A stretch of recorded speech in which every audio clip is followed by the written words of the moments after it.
Welcome to the Saturday Six with sound, right? If you attempted to listen to 12 Pack Radio the other day and noticed that there was no sound, that was my fault, or there's no sound from me, my fault. My dad unplugged my mixer and that totally disassociated the mixer and the mic from OBS. So we ended up short a little bit of sound on the Pac-12 podcast. Have to talk to Bryant whether we're going to be reposting that or not, or re-recording that or not. Anyway, I'm really excited. I'm really excited for every week of college football. But this week in particular, there are some teams who, let's face it, are already on the ropes, right? I mean, Alabama has, I think this season, it's fair to say, almost no room for error going forward with the one loss already. And I mean, yes, a 2-loss team, of course, can make the playoffs, but the way Alabama has been playing, that is unlikely unless they really turn it around. And really this year, I mean, we talked about in the preseason, if you watched any of the preseason videos, based on the projections, on the previews, we talked about coming into this year that with Alabama and Georgia making the offensive coordinator hires that they did, it was likely going to open it up so that teams that in the prior few seasons would not have been able to keep up, would not have been in contention for a national title, are going to be able to keep up and are going to be in contention for a national title. So I think this year, good Lord, it's going to be fun to keep an eye on. Right now, Michigan's ranked number 1 in beta rank, which is the first time I think that's happened since I've been doing beta rank.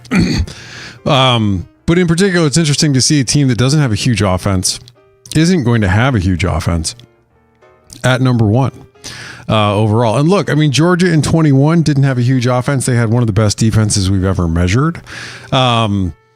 But it's just, I feel like it's going to be a really interesting ride this season, seeing a lot of teams who could potentially be in contention if they got into the playoff, be able to hang within a score, make it a 1-possession game with some of the better teams, which hasn't been the case. I mean, look, TCU absolutely, and Michigan was not in Georgia's league last year.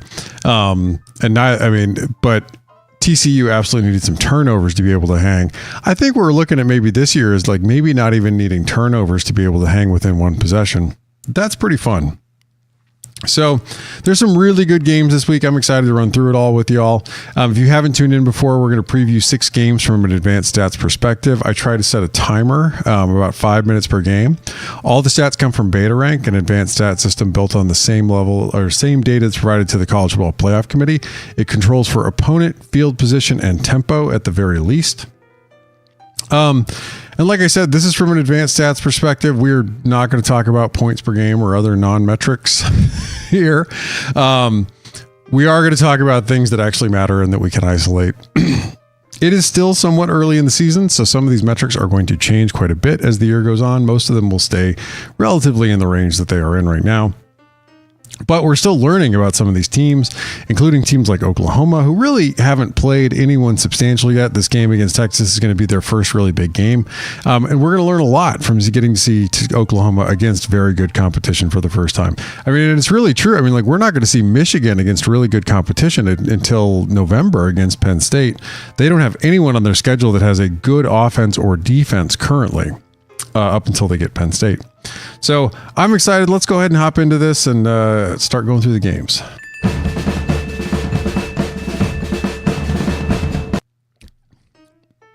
First off, we get Texas and Oklahoma in the Red River rivalry. It's not at Oklahoma, of course. It is at the Texas State Fair, at the Cotton Bowl.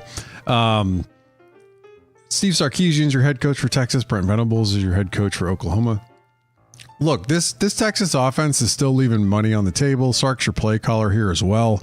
They're set number 15 overall. This is well below Sarkisian's ceiling as a play caller potentially. Their real problem as we're running through this right now is their drive efficiency number 29 overall in beta rank. They're really struggling to finish drives and put together long drives to put up points, relying on explosive drives. Their explosive drives is pretty good, number 6 overall. Their play efficiency solid. It's the least important of the core 4 beta rank metrics, but this is their yards per play outside of explosive. They do a pretty good job here. And they do a decent job, number 14 overall in negative drives. But I think if Texas really wants to, they're sitting at number 4 overall right now. If Texas really wants to get up into that range where we're talking about being a favorite for the national title and not just a contender, this offense really has to improve. And some of this is on Ewers. Look, I mean, and some of this could still be on Sarkisian and the offensive line, but they have to do a better job being able to sustain drives and put points on the board. They have consistently left drives unfinished, left points not scored. They did it a bunch of times against Kansas. They're going to have to, in particular, pick up this drive efficiency number. They get an Oklahoma defense number 17 overall. They've made significant improvement in Venable's second season. Ted Roof's your defensive play caller here. They're at number 9 overall in drive efficiency, so they do a good job finding ways to use the field to their advantage, avoid giving up points. But as we come in here, like what the real worry for Oklahoma is they could potentially, and thus far in the season, they have given up some big plays, 32 in explosive drives. I'm interested to see if they try to trade this off here and try to like have some safeties playing a little deeper, try to take away big plays in a way. It might lead to Texas having the ability to score points less quickly, but still be able to score points. We'll see if Texas can take advantage on the drive efficiency number. Their play efficiency isn't great either outside of explosives, number 22 overall. And they're not forcing enough 3 and outs, not enough turnovers with negative drives. That's something to keep an eye on. They might need to finish +1 on turnovers here in this game. No big run pass split, just like Texas. Texas doesn't have a big run pass split. I think you'd like to see, if you're Texas, you would like to see, given the wide receiver talent that they have and, you know, Ewers' pedigree as a quarterback, you'd like to see Texas being able to throw the ball better than they currently are. But Oklahoma has no real big run pass split. Look, Texas's offense isn't great. Oklahoma's defense is also in that same range. They're in the good range. This matchup should be pretty good, though. However, I'm interested to see sort of where these units are against each other. We've already seen Texas against an excellent defense in Alabama. Now, they haven't carried through their play against everyone the way they played against Alabama. We'll see how they do here. Flip it around to the other side of the football. Jeff Levy's your offensive play caller for Oklahoma. They're at number 15 overall in drive efficiency. They do a decent job putting together long drives to put up points, but they're a very explosive offense, number 8 overall in explosive drives. 26 in play efficiency. What hurts them is negative drives, 56 overall. They need to improve cutting down on 3 and outs, cutting down on turnovers. Now, this is a huge run pass split that they have. 88 in effective rush versus number 6 in effective pass. I'm interested to see this Oklahoma offense, which has put up some pretty good numbers so far, against the opponents that they have, which, admittedly haven't been great. Dylan Gabriel is your quarterback here, 75.2% completion percentage, 10.1 per. And Quinn Ewers is your quarterback for Texas, 66% completion percentage, 9.2 per. Gabriel is going to get a really good defense under Pete Kwiatkowski, number 1 overall in beta rank currently. They're excellent at drive efficiency. They find ways to use the field to their advantage and not give up points, not give up long drives. Number 3 in explosive drives, they do a good job limiting big plays as well. Number 4 in play efficiency. They're number 5 in negative drives. This is one to keep an eye on here. They've been pretty good at forcing 3 and outs and forcing turnovers. Going to be an interesting one here because Oklahoma's been a little susceptible to this. No big run pass split for Texas. 4 overall in effective rush. Number 4 overall in effective pass. They did a really good job against Alabama. This Oklahoma offense looks to be significantly improved off of where they were last year. This is going to be their first big test. And it's a doozy. I mean, this Texas defense was really good last year. They're really good and look to be improved again this season as well. The defensive line is also quite good. We've got this with the Texas as a 71% win probability and about 6.4 points. I made it 5 minutes.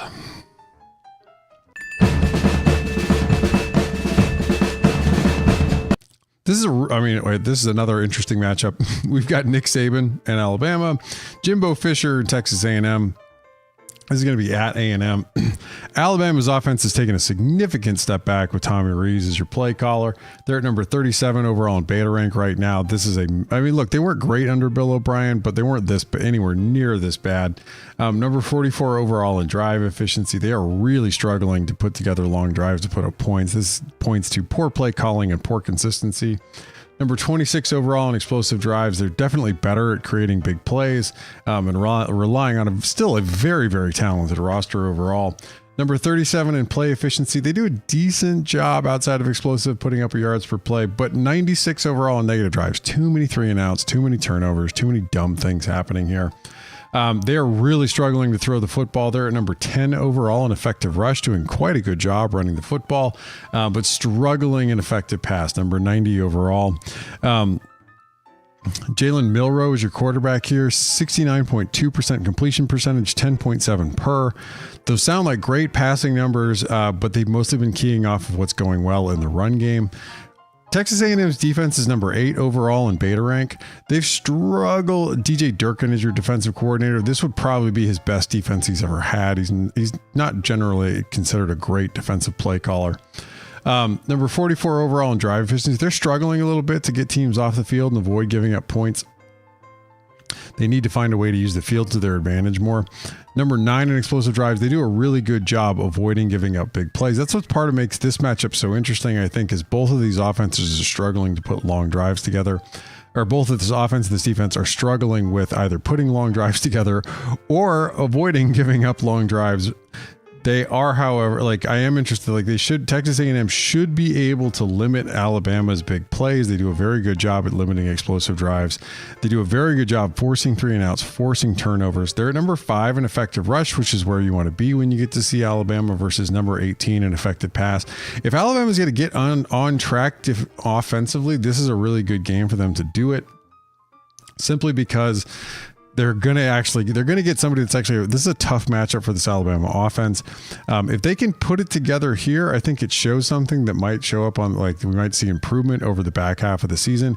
If they really, really struggle here, Texas A&M has a good defense, but this isn't a great defense. It just happens to be a good matchup for Alabama. If they really, really struggle here, it's not a great sign that Alabama is going to be able to put it together this season.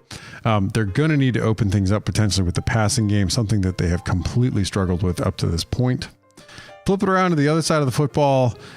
This is a fascinating little matchup here. Bobby Petrino is your offensive play caller for A&M. They've got a new quarterback in, of course, because of the injury. They're number 29 overall. This is a middle-of-the-road Power 5 offense.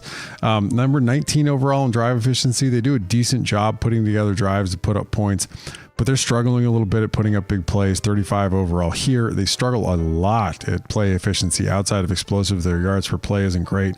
And really, too many 3-and-outs, too many turnovers. Number 64 in effective rush. They're struggling mightily to run the football, but they are at 21 in effective pass. That's an improvement. Max Johnson's your quarterback here, 62.7% completion percentage, 7.4 per. Not really getting the ball down the field that you'd like to see coming out of, non-conference. They get an Alabama defense that's doing a really good job so far. Number 2 overall in beta rank. There is, of course, some question whether it's still Kevin Steele or whether it's Dararis Robinson calling plays. Number 25 at drive efficiency. They do a pretty good job. Not great. This is actually, I should say, like I said, pretty good. This would be pretty good for someone else. Considering the rest of their metrics, this is really bad. They're struggling to find ways to get off the field and avoid giving up points. I would expect this one to improve over the season as they find, given their other metrics, I would expect this drive efficiency number to improve for them. They're really good at limiting big plays. Number 1 overall in explosive drives. Number 2 in play efficiency. They do a really good job. Number 2 overall in negative drives, forcing 3-and-outs, forcing turnovers, forcing bad things upon the offense's head. They're excellent against the pass. Number 1 overall in effective pass, but they are 22 in effective rush. That's going to be kind of interesting here. This again is a really tough matchup for this Texas A&M offense. Yes, Alabama is potentially vulnerable to giving up drives if Texas A&M can string them together, but I think it's still going to be a really tough uphill sled for them to do so. I'm going to be interested to see if Alabama's defense can continue to give their offense good field position, which they have up to this point in the season, and that has certainly helped a pretty sclerotic offense. But does Texas A&M's offense put their defense in a bind? And there's a flip side of that. We've got Alabama with a 57% win probability, 1.22 favorite on the road, 1 point and 1.222 points. Let me try that.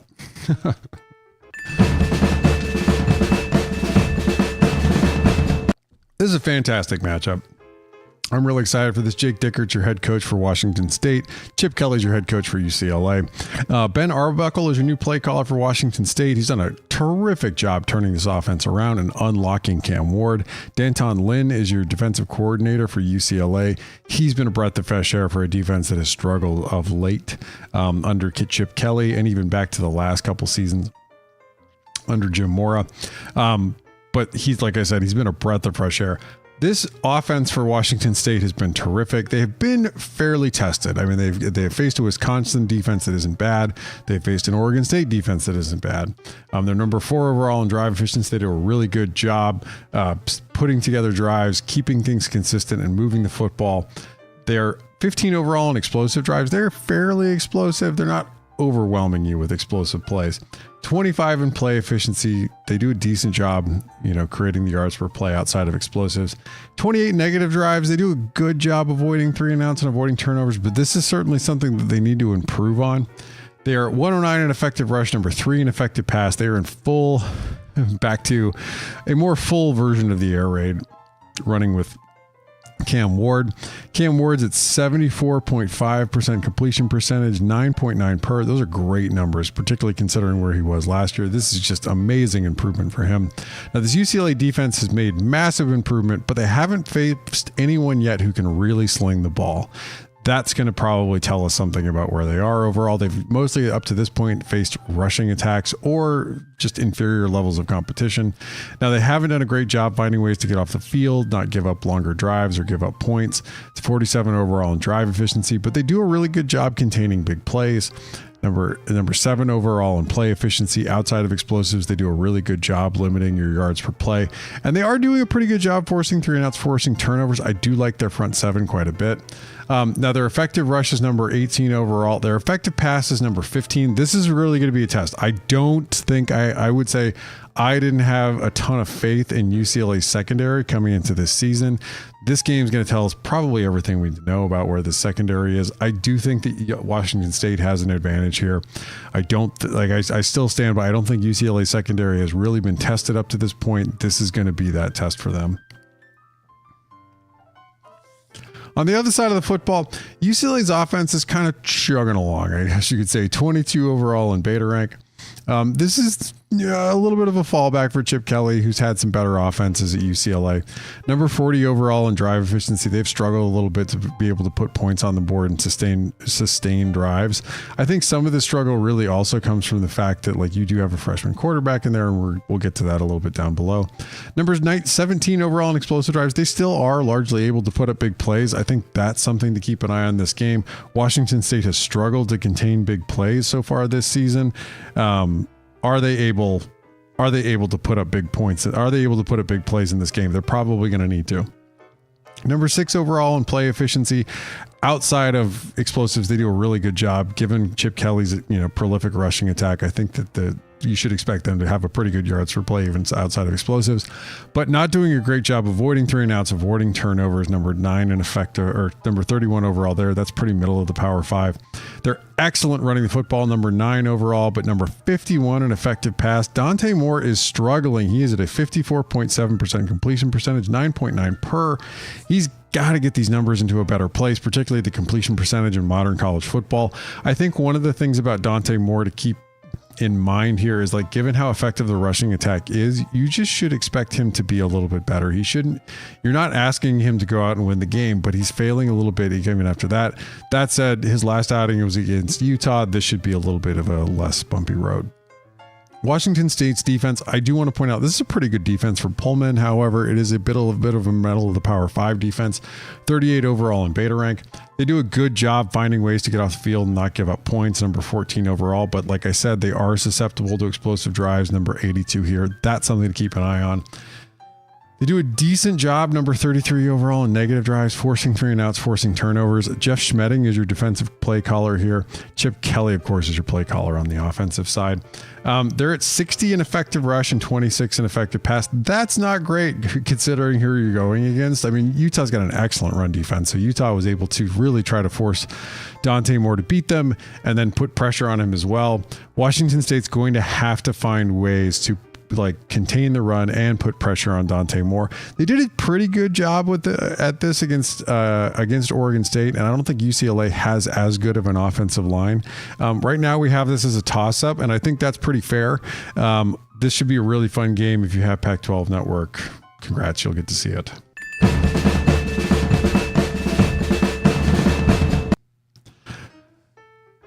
So we have Syracuse at North Carolina, and oddly enough, this should be a pretty fun game too. We've got Dino Babers as your head coach of Syracuse, Mac Brown as your head coach of North Carolina. Chip Lindsey's in his first year calling plays for the Tar Heels, and he's done a terrific job with Drake May and with this offense. I want to say it got a little stale under Phil Longo, so it was probably a time for everyone to move on. Number 28 overall in drive efficiency. They do a decent job putting together plays to put up points, but they really rely on big plays. If they want to get into the top 10, they're going to need to pick up this drive efficiency number in particular. But as it sits right now in a not always amazing ACC, they're probably okay with where they're at. Number 9 in explosive drives, like I said, they're really good at putting up big plays. Number 21 overall in play efficiency, and number 7 in negative drives. They do a fantastic job avoiding 3 and outs, avoiding turnovers. That is key. They have a pretty big run pass split, unsurprising when you have Drake May as your quarterback. Number 14 overall in effective pass, number 39 in effective rush. They get a Rocky Long, and I've been interested to see how this is going to go all season. Rocky Long is one of the progenitors of the 3-3-5 defense, one of the best defensive minds in all of college football, and now he's in Syracuse, New York. They've done a really good job at drive efficiency, finding ways to get off the field and avoid giving up points, but they are a little bit susceptible to big plays. That's something to keep an eye on here against this North Carolina offense that can really put them up. Outside of explosives, they are really struggling to contain their yards per play. And negative drives, they do a good job here, finding ways to force 3 and outs, forcing turnovers. I mean, this looks to be right now like as if you have a really talented play caller who is able to find ways to disrupt the offense, but doesn't necessarily have the personnel to make it work on every play. They're at 41 in effective rush versus 28 in effective pass, which is definitely where you want to be facing Drake. I mean, if you're going to have a split, you want to be a little bit better defending in the pass heading into this game in particular. Drake May is at a 72.7% completion percentage, 9.0 per. Like I said, like the one thing to really keep an eye on here is one, how Rocky Long is able to put pressure on. Is he able to break up drives, find ways to get off the field, force a turnover, to put pressure on May, give him unexpected looks.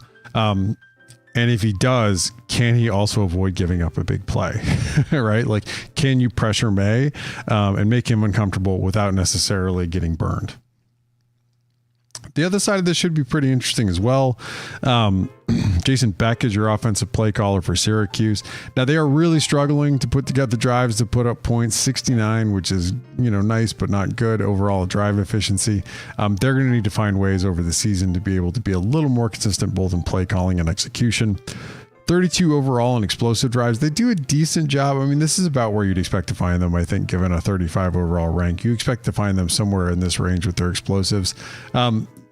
39 overall in play efficiency. They're all right outside of explosives. This is the least important of the core 4 beta rank metrics. What they do a good job of is they avoid 3 and outs and they avoid turnovers. That's going to be key here. Syracuse probably needs to finish plus 1 or plus 2 on turnovers in this game. They're doing a much better job running the football than they are throwing the football currently. 36 in effective rush versus 52 in effective pass. Garrett Schrader is your quarterback here, 63.5 per completion percentage, 8.4 per. They get Gene Chizik, who has improved. I mean, look, it was a little bit of a joke. I wasn't sure it was going to work. He has improved the defense this season off of where they were. 45 overall in beta rank. That's not a good Power 5 defense, but it's heading in the right direction. 41 overall in drive efficiency. They do an okay job compared to their other numbers here, finding ways to get off the field and avoid giving up points, but they struggle. They give up big plays. Number 60 overall here. That's another one to watch. This game might be fun because you have two on each side. You have units that might be a little bit susceptible to giving up big plays. And on the flip side, offenses that are a little more geared towards putting them up. Now, they do a good job outside of explosive, limiting yards per play, but they're not doing a great job forcing 3 and outs and forcing turnovers. That's probably good news for Syracuse right now, who has largely been able to avoid those up to this point. That this isn't North Carolina's forte. North Carolina is struggling a little bit defending the run, which again is a little bit of good news for Syracuse coming into this game. And 41 overall, an effective pass. We've got this at North Carolina with a 72% win probability, 7.34.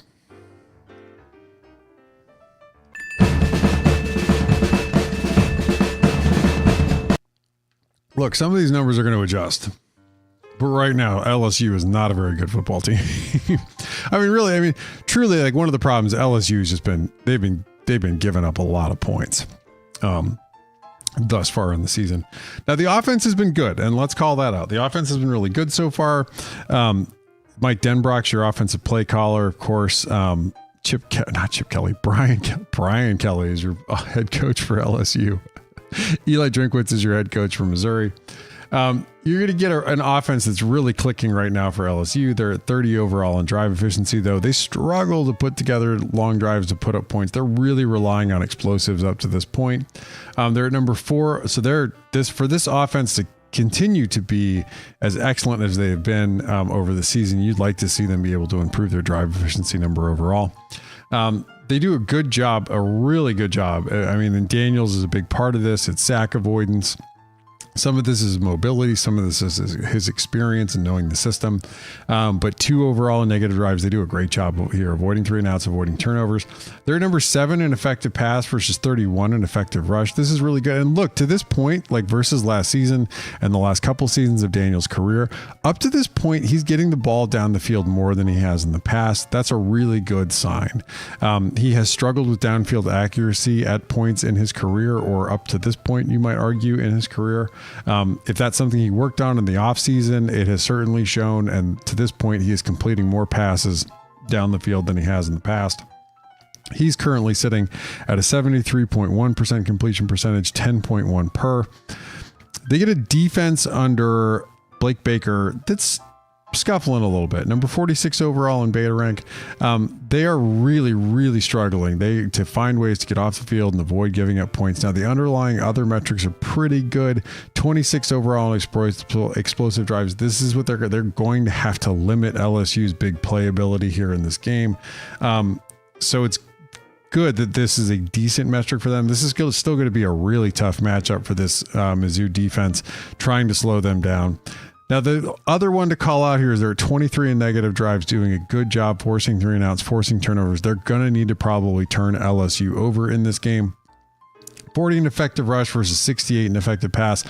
That's not where you want to be coming into facing an offense that's this prolific.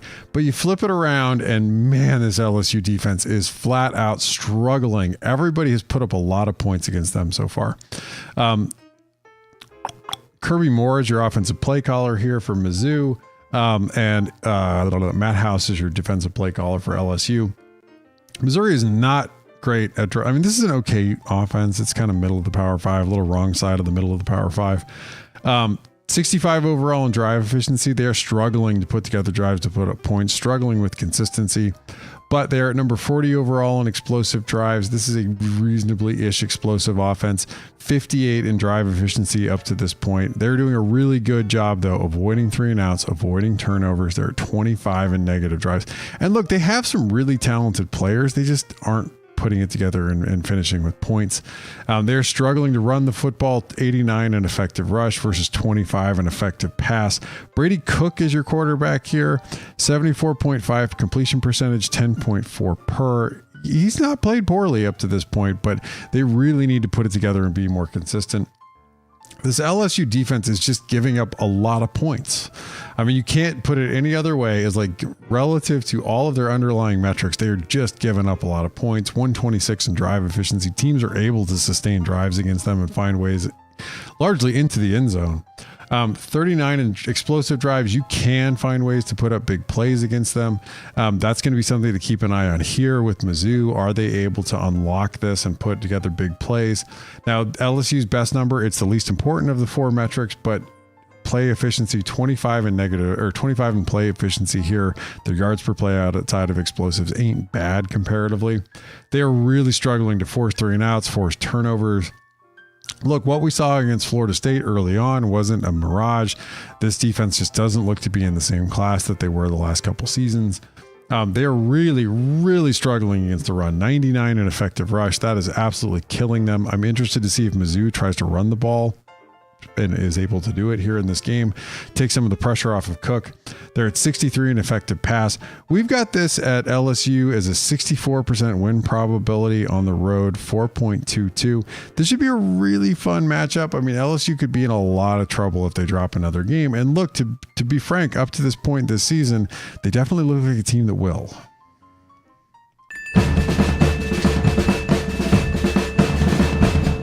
There's currently a huge gap between these two teams in beta rank, but this is still, I think, the best group of 5 matchup that we've got this week. Fresno State's been terrific this season under Jeff Tedford. He's been terrific generally with them. Craig Bohl, I think, has done one of the most underrated jobs in college football with Wyoming. And Fox actually bumped a Big 12 game to have this game from Laramie, Wyoming, live in your living room at 8 p.m. Eastern. I grew up in Wyoming, just FYI. So I've been to more than a few games at War Memorial. This offense for Fresno State right now is absolutely clicking. Pat McCann's your offensive play caller, 25 overall in beta rank. This is a great number for a group of 5 team. They're excellent at drive efficiency so far, being able to sustain drives to put up points. They're a little less, they're struggling a little bit with explosive drives. That's going to be something to keep an eye on here. Whether they're able to put up any big plays against this Wyoming defense, which has largely been pretty good so far. They're 79 overall in play efficiency, 38 negative drives, doing a pretty good job avoiding 3 and outs, avoiding turnovers. They have a huge run pass split. Number 13 overall in effective pass, 94 in effective rush. They get a Wyoming defense that's pretty good against the pass, so this is going to be a fun matchup to watch. Mikey Keene is your quarterback here, 69% completion percentage, 7.5 per. Jay Sawell is your defensive coordinator for Wyoming, and this is a good group of 5 defense. They're at number 59 overall in beta rank. Now they're struggling a little bit with drive efficiency. That's something to keep an eye on here. Is Fresno State able to drive against them, be able to put up sustained drives? They still do a decent job. Wyoming does a very good job comparatively containing big plays. Again, that's something to keep an eye on here. That hasn't been Fresno State's forte up to this point. What Wyoming is really struggling with defensively is negative drives. They need to force more 3 and outs, more turnovers. In particular in this game, I think Wyoming's probably going to have to finish at +1 or +2 on turnovers to be able to hang with Fresno State. They do, like I talked about, they do have a run pass split. They're better against the pass than they are against the run. That's going to be something to keep an eye on here.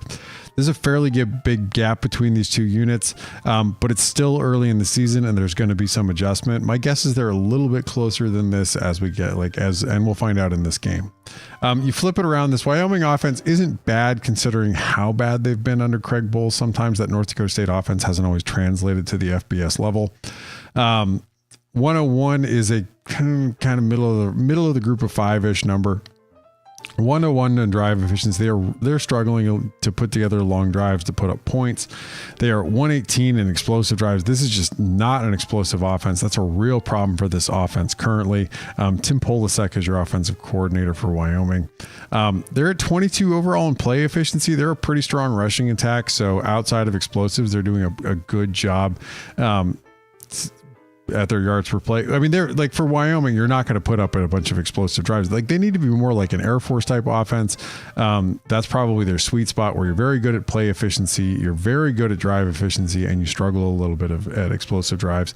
They're pretty good so far comparatively at avoiding 3 and outs, avoiding turnovers. That 81 overall in negative drives is a solid number. They're a very good rushing team, 37 overall in effective rush. They are not much of a passing team. 123 in effective pass. Andrew Peasley is your quarterback, 55.6 completion percentage, 6.4 per. I mean, the main thing is he also adds something in on the ground. They get a Fresno State defense. I'm not sure their number is going to sustain at this level, but it's been pretty good so far. And it's not just through drive efficiency or point avoidance that may not be sustainable with the underlying metrics. Their drive efficiency number 20 overall. They find ways to get off the field and avoid giving up points. Kevin Coyle is your defensive coordinator here. And I expect Fresno State to stay in the top 30 defensively. We'll see if that holds up by the end of the year, if I'm ruining making that prediction. But I am I think that this Fresno State defense could be the best power for our group of 5 defense we have out there this season. We'll see. They do a good job avoiding giving up big plays, 22 in explosive drives. Their play efficiency is excellent. Outside of explosives, they do a really good job limiting their yards per play. And they do a very, very good job forcing 3-and-outs, forcing turnovers. Now, they do have a little bit of a run-pass split of their own. They are a little more susceptible against the run than they have been against the pass. That may lean a little bit in Wyoming's favor, but this is going to be a very tough matchup for this Wyoming offense. They're going to need to play probably their best game of the season, as well as maybe get the ball turned over to them once or twice. We've got this as a Fresno State on the road, 88% win probability, about 14, almost 15 points on the road. That's a big jump over where the Vegas spread is. I mean, these teams Fresno State hasn't played as tough of a schedule as Wyoming has up to this point, but they've looked really good in what we've seen thus far. We'll see if that holds up. Again, there's still some games. There's some data to be brought in, some games to be played. So I'm really excited for this week in particular. There's some really good games. I think, of course, the Texas-Oklahoma, the Red River rivalry is probably the best game on the schedule. Don't sleep on that Pac-12 game, that Washington State-UCLA game. Washington State looks like a sneaky Pac-12 contender.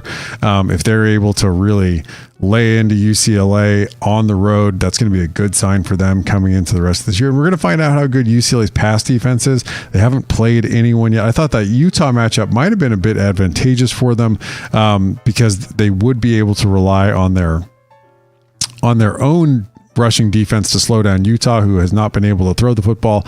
I didn't anticipate Utah being able to utterly shut down UCLA's offense. Yeah, we've got some good ones out there. We'll get to see if Alabama can turn it around, if LSU's really headed for trouble. Anyway. I'm Rob Bowron. I'm the econometrician behind BetaRank. You can find all the stats you just saw and a lot more at sharpcollegefootball.com. You can find me at BetaRank FB or at Sharp College Football. We have a Pac-12 podcast at 12 Pack Radio, and you can find all the back episodes of that at sharpcollegefootball.com/12